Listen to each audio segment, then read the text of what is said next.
आई भी हम भोजपुरी गायक शशिलाल यादव आप सभी तमाम भोजपुरी सुनैया लोग के गोड़ छू के गोड़ लगते और आप सबसे एक निहोरा करतानी कि जैसे हमनी अपना घर के बच्चा के जैसे जौना नजरिया से देखे नहीं सन वैसे ही आज हमने के आयांश बाबू के देखे के बा।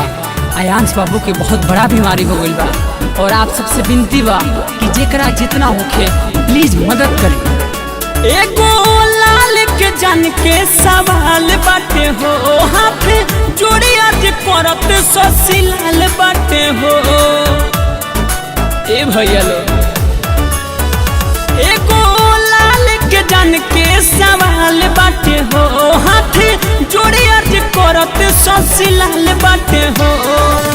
22 करोड़ के दवाइया दाने दी सभे सहयोगी को के बबुआ आयांश के बचा लिए भैया दाने दी सभे सहयोगी को के बबुआ आयांश के बचा लिए भैया।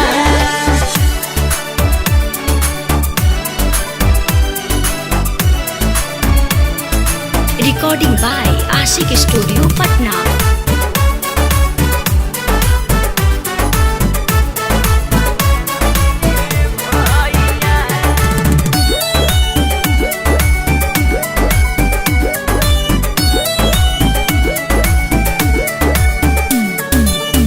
माई के गोद सुना होखे से बचाई आचारा में प्राण भिख मांगो तारी भाई। माई के गोद सुना होखे से बचाई आचारा में प्राण भिख मांगो तारी भाई।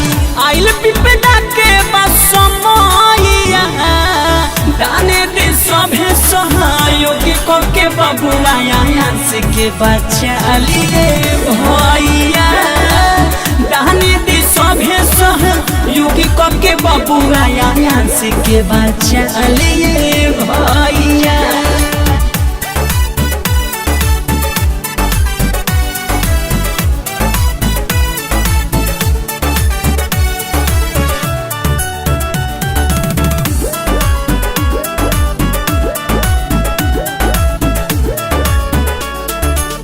धर्म के काम में ना हाथ खींचल जाला रवो संतान के भगवान करी है भाला।